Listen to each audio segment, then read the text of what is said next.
And there's more history on the Persians and their conflicts.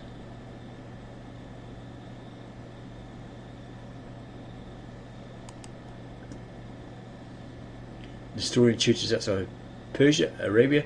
Christianity made little further advance in Arabia after the beginning of the 6th century. Its only notable success was at Hira, where, according to the book of the Himyarites, Munda Filak, petty king of the Arabs in Hira, became a Christian in 512 and was baptized by Simon, bishop of Hira.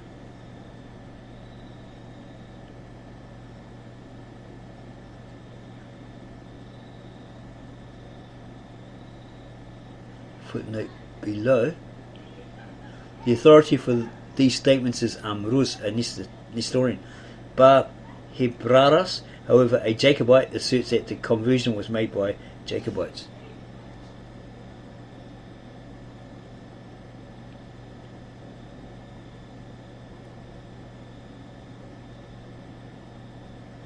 And the Christians began to be persecuted in Yaman and Jews in Najran. Christians set fire to synagogues, and Masruk burned Christian churches. He slew numbers of Christians, particularly in Da'afah, Hadramaut and Najran, which he succeeded in subjugating, put them under his power. The persecution was fierce about the year 523. In 525, however, the Assyrians came to the aid of the Christians. King Alisba'an, Uqalib, leading his army in person, he completely defeated the forces of Masruk, who, seeing that his power was broken, drowned himself in the Red Sea, and so forth.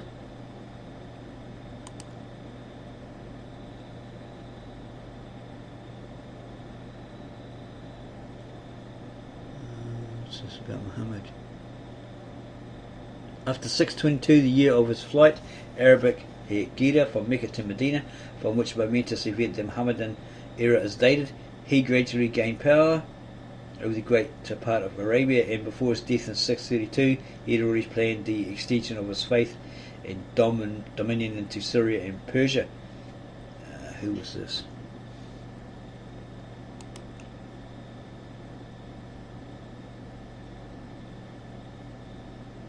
Is it Yaman?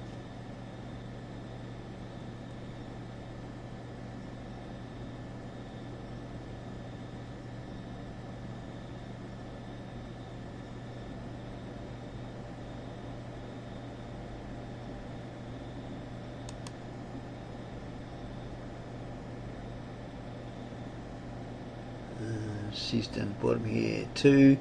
In India, apart from the evidence of cosmas indicopleustis given above, there's little specific mention of the Indian churches during this period.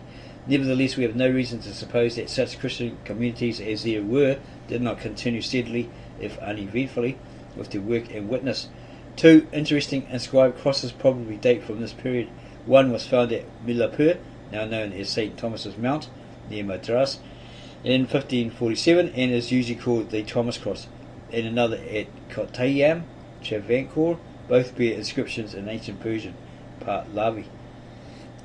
3. Turkestan. There is little to record as to the progress of the Nestorian Church in this region between the expedition under the Bishop of Iran and the renewed missionary activity in the time of the Patriarch Timothy. 1.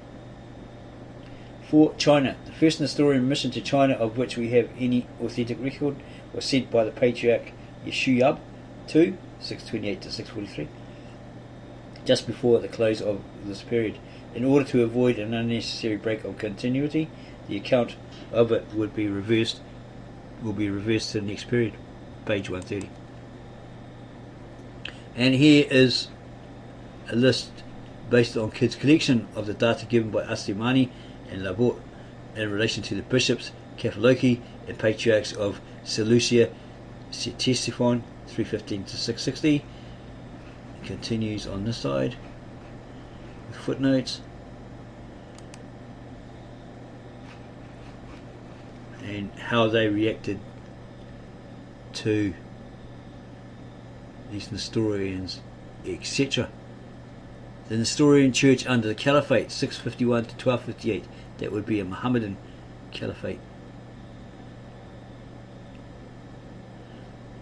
The first four caliphs The immediate successors of Muhammad are known as the Perfect Caliphs, 632 to 661.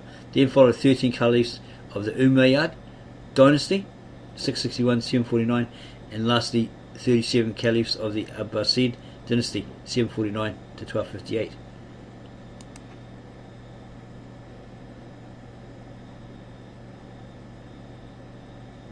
After the deaths of the Caliph Mutawakil in 1861, the caliphate began both to decay and to change its character.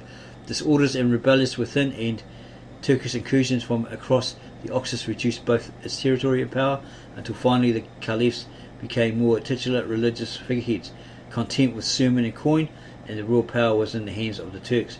The most notable Turkish leaders at this period belonged to the Seljuk family of the Guz tribe.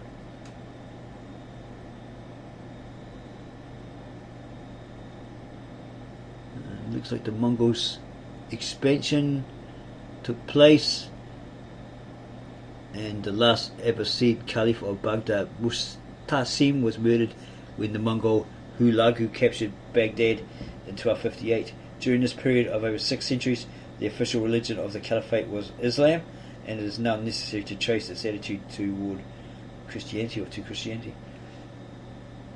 Muhammad himself seems at first to have regarded Christians with favour, but later his attitude became less conciliatory.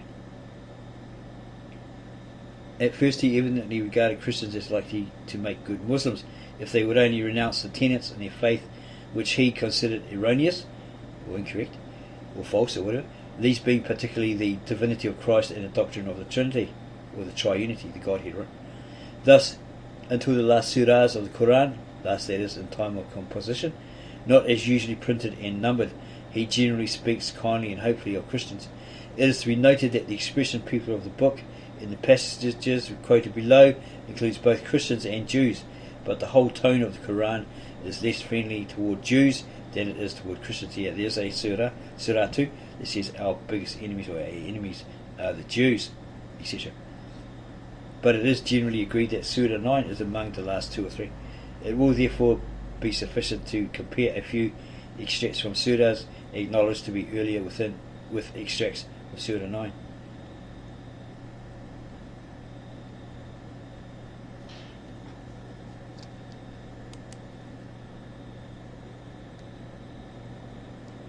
And it touches on Surah 3, Surah 57 of the Quran.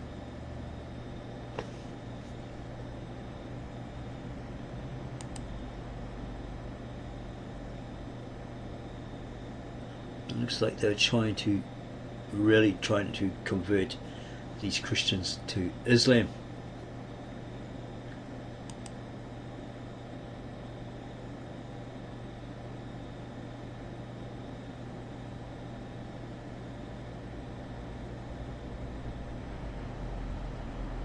During the earlier centuries of Muslim rule, that Christians were helped to some extent by the fact that there were more of men of education among them than among the Arabs. It thus came about that Christians obtained many official appointments even at the court of the Caliph. They continued to flourish in certain areas.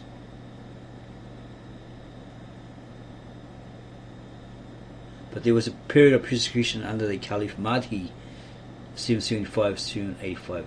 Is that the one they're waiting to come back? That's their, let's say, reincarnation comeback? Is that the one, or is that a different name? Not sure.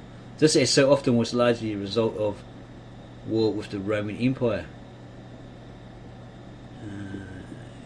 They were very cruel towards Christian women. As many as 1,000 lashes with bull's hide thongs being applied to make them apostatize. It was noted that Mahdi was even harder on Manichaeans and those holding no religion at all. And this Manichaeism was a syncretistic religion containing elements drawn from Zoroastrianism, Christianity, and possibly from other faiths also. It was a complete dualism, spiritual and material, good being identified with light and evil with darkness. It was formulated by Mani, who lived in 10th Ctesiphon in the 3rd century AD. It had a considerable vogue for several centuries in places so far apart as China, India, and the Roman Empire.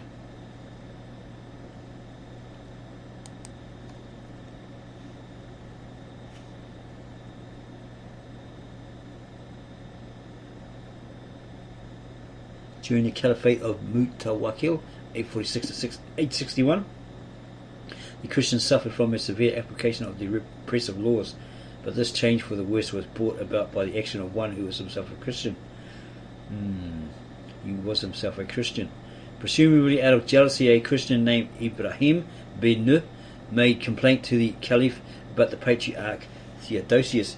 The result was that Mutawakil not only deposed Theodosius 849, but in 850 began to apply the already existing repressive laws with full vigour, and added other disabilities as well.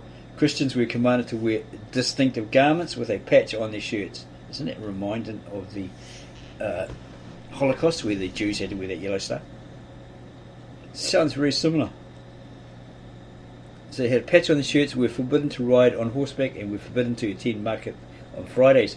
The graves of their dead were to be destroyed.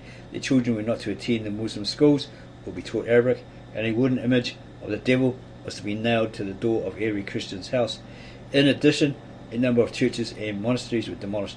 Nevertheless, no Christian appears to have been executed for their faith at this time, as Ishudad of Merv, writing about the same period, mentions no recent martyrs. And yet they kept their Christian positions and so forth. So that's the history of the Nestorian Church of the East, erroneously called the Nestorian Church.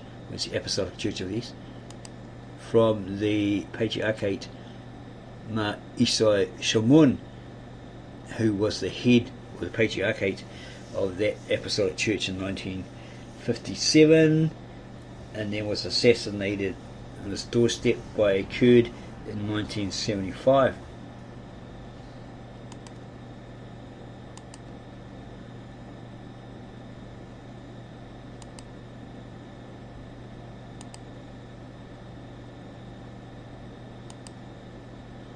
And they faced many more persecutions by the Mongols, Tamerlane, the Kurds, Al-Qaeda, ISIS, to this very day in Syria.